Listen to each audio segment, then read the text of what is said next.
Đứng giữa con đường mơ, anh vô tình nhớ một nụ cười. Đứng giữa con đường mơ, anh vô tình nhớ một vòng tay. Những kỷ niệm ngày xưa thôi mong chờ cũng thôi hy vọng. Đã có khi tưởng như trái tim này cũng thôi mộng mơ.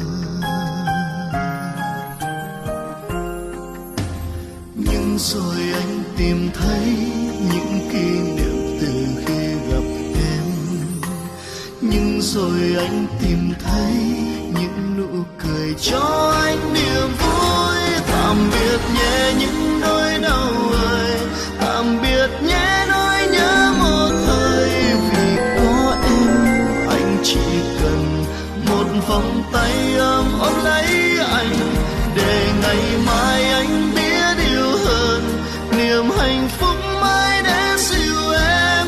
Cảm ơn em vì đã cho anh một tình yêu.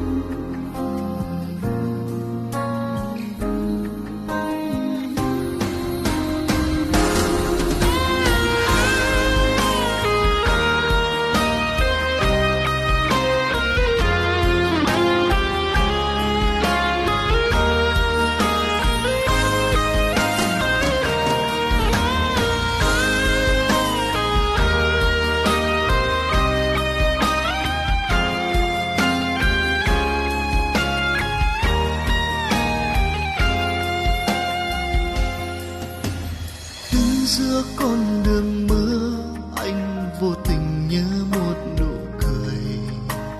Đứng giữa con đường mơ, anh vô tình nhớ một vòng tay.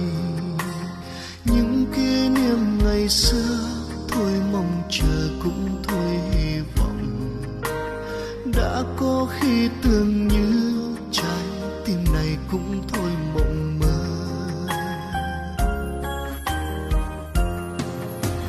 Nhưng rồi anh tìm thấy những kỷ niệm từ khi gặp em.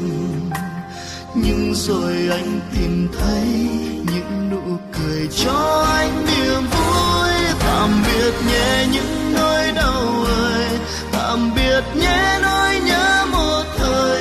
Vì có em anh chỉ cần một vòng tay ôm lấy anh, để ngày mai anh biết yêu hơn. Niềm hạnh phúc mãi đến dìu em. Cảm ơn em vì đã cho anh một tình yêu. Tạm biệt nhé những nỗi đau ơi, tạm biệt nhé nỗi nhớ một thời.